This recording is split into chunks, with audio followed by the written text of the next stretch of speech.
digital world. Can we use that digital world as a via media to really impart quality education? Can we make some changes in the policy framework that can enable credits to be given to the students if they start using lectures on the cloud or on the MOOC platform, which can help them get cleared on the higher education space or even the school education space? I think the reality is that we have an aspiring student manpower which is available out there. There is there's an enhanced learning outcome that is expected. And on the other side, we have technology which is having lesser and lesser price points. The prices are actually going down year after year. The broadband connectivity is actually increasing year after year. There is already a plan in place by the Government of India to roll out broadband to every village in the country. So can we then create the right technology which can use the bandwidth considerations and also help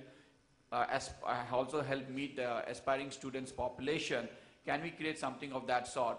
And I think yes, we can do that, and that's where what we call a digital education. There are 6 parameters that we look at when we talk about digital education. The first thing is that content needs to be digitized.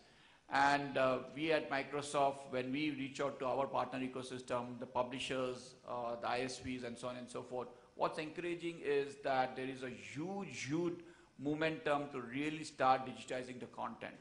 I'm sure a couple of weeks back and months back, you would have heard some news in the media where the Government of India has also rolled out the e-Bhasha, the e-Pathshala, the e-Basta programs, which basically digitizing all the NCERT books. Similar programs are being taken over by some of the state governments also, because the reality is that the digital education has arrived in the country. So it's good that we should start digitizing the content that's available. So that's the first important parameter. The second important parameter is learning mobility. So when we say learning mobility, we traditionally believe that education is what is being taught within the classroom. Right? That's the traditional thought process. But we believe that while it's important that teaching needs to be done within the classroom, there is enough learning that can also be grasped beyond the classroom. Right? So which means that experience that a student gets within the classroom, can he get the similar experience beyond the classroom? That will help him get to know things much better, that can help him really understand the things much better, and so on and so forth. So that's why we talk about a learning mobility. The third important parameter is skills and employability. I was listening to a talk by one of those gurus who gave a very good contrast about what we've been doing in education today. He talked about 2 parts, earn and learn. Earn is E-A-R-N and learn is L-E-A-R-N. The reality of the ground today is we as parents, we believe that we need to send the students to the school not to learn, but actually to earn.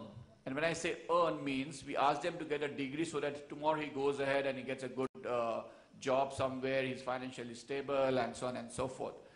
But I think if we change the mindset and say that, look, earning is important, nobody's saying that earning is not important, but as you grow every day, if you start learning, and if you imbibe that concept of learning in your DNA, there is much more that can help us create an impact rather than only talking about the earning aspect. And that's where the skilling and employment comes in. And thanks to the present government, very clearly they've called out skills as a big mission statement. And today, the skilling has to be related to employability, and which is very critical. There is enough unemployment youth in the country who don't have the right employment opportunities. And the reason because of that is what has been taught in the classroom is not getting implemented in the industry. So there's a big gap out there. So the skilling, not just the mainstream education, but the vocational education also needs to be imparted into the school level, which can enable the student to start looking at employability that can finally help him get the right job and the right status in the social environment, right? The fourth important parameter is economic imperatives. And when I say economic imperatives, we're talking about a situation where a person or student who may not have the right tools to go into the school, can we enable him to at least get some sort of a basic education? Is it possible? Of course it's possible. There are enough options available by which the student can start enriching its knowledge by looking at alternate modes of learning. The fifth parameter is ubiquitous access. Today, let's face the reality. I remember reading an article of IDC which was very startling. It states we have more devices in the world than the human beings. That's mind-boggling. Actually, we have more devices in the world than the human beings total, right? So that, which means that if we can start unleashing the potential of the devices, irrespective of whatever, it could be a simple phone, or it could be a device, a tablet, or a laptop, or even a web, or whatever it is, right? But if you can start unleashing, or a TV, consumer items, right?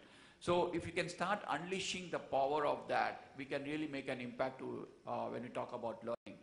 And the last thing is, it's cloud computing. Today everybody's talking about cloud computing, the beauty about the cloud computing is you have the content which is there at one central location, which can then be consumed by any time and anywhere. So you can be at any place, anywhere, anytime. You can just go onto the cloud and you can access that content. So these are the 6 parameters that one has to look at when we talk about digital learning. And you know, this absolutely aligns with what the researchers have been telling. This is a research that IDC did for 2020 and beyond. And if you look at the parameters I mentioned out there, it completely correlates with what is required in today's environment. It's not that it's completely different. It is just a gradual process, and these parameters are critical. They were the same parameters which were there a couple of decades back, and it's the same parameters which are there even ahead. But what is important is that the 5th component, which is ability to work with IT. Now that's the important differentiation. Ability to work with IT. Let's face the reality. IT today has become an important ingredient in our life. We cannot live without an IT. We cannot just, right?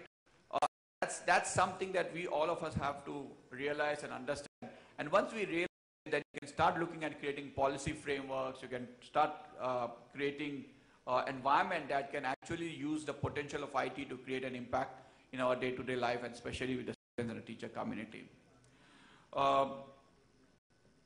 So we at Microsoft, what we believe, I think we all believe actually that excellent education is a basic right for any socio-economic and workforce. And for India to be a real global talent, I think what's important is to relook at our policy framework, not just from a traditional within the classroom environment, but to beyond the classroom environment, use the tools that are available in today's world, and start looking at innovative ways to really drive quality education. The other important thing that we believe is that an effective and immersive learning can actually inspire improved learning outcomes for all. Today, researchers after researchers state that if the student gets exposed to an audio-video content or a multimedia content, there is a much better chance for the student to grasp that than the traditional way of education. Our students will probably learn more when they watch TV than what we actually tell them, sit across the table and tell them. Because the impact, I would say the senses that gets activated when somebody is looking at a multimedia content, you just can't replace that. So what's our vision? So our vision at Microsoft is anytime, anywhere learning.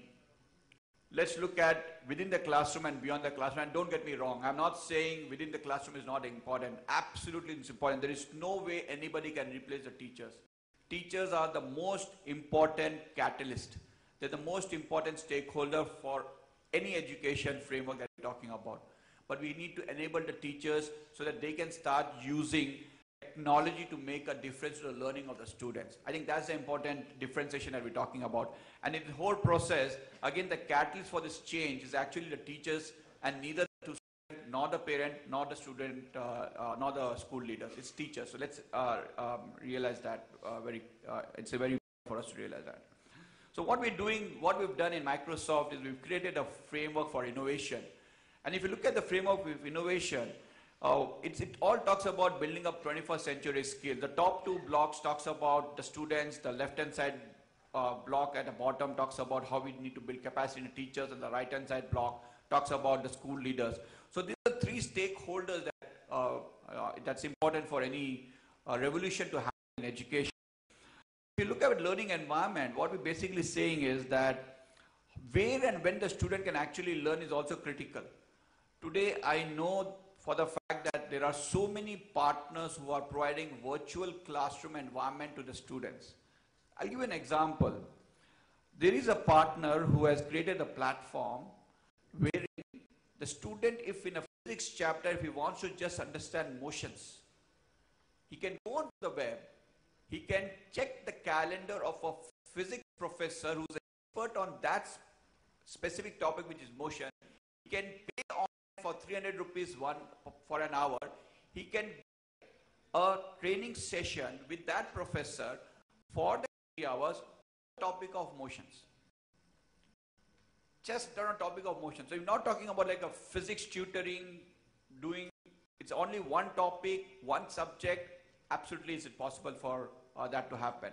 So it's all a virtual environment. That's where the when and where comes in picture. And what the student will learn is also important. So there has to be regulatory mechanisms to actually find out as to what the content being taught to the teacher or student, is it the right content or not. And like I said earlier, the catalyst is the teachers. So it's important that we build capacity with the teachers so that they themselves can actually start using the digital tools to create their own content. Most of the time we believe that if we just dump a content to the teacher will just go ahead and start teaching to the students. I think the important thing now is that we should give equal opportunity for the teacher to create their own content. Because when they create their own content, that's where the ingenuity part, the innovative part, the out-of-box thought process actually comes in. So that's something that we need to do that, and we at Microsoft do a lot in building capacity with the teacher community. Yeah, sure. Last slide. And lastly, the school leaders do play an important role. The role of the school leader is not just to be a principal of the school, but the principal of the school needs to be a visionary, needs to think think very differently, needs to look at learning outcomes differently, should look at pedagogy very differently to really make an impact. So the challenges to actually roll out this framework are the ones that I just mentioned out here. I think the most important challenge that I would probably put again is the second point, which is teacher capacity development and exposure to new ways of collaboration and ICT. So we at Microsoft, we do a lot in building this capacity, in actually driving capacity with not just teachers, but students also. I'm not going to, it's a very heavy slide.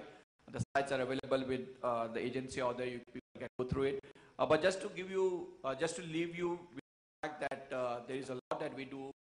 We've trained almost 800,000 teachers over the last decade in the country, and that's primarily only on ICT. So we realize that this is going to become the transformation, and we are already much ahead in building capacity with the teacher community.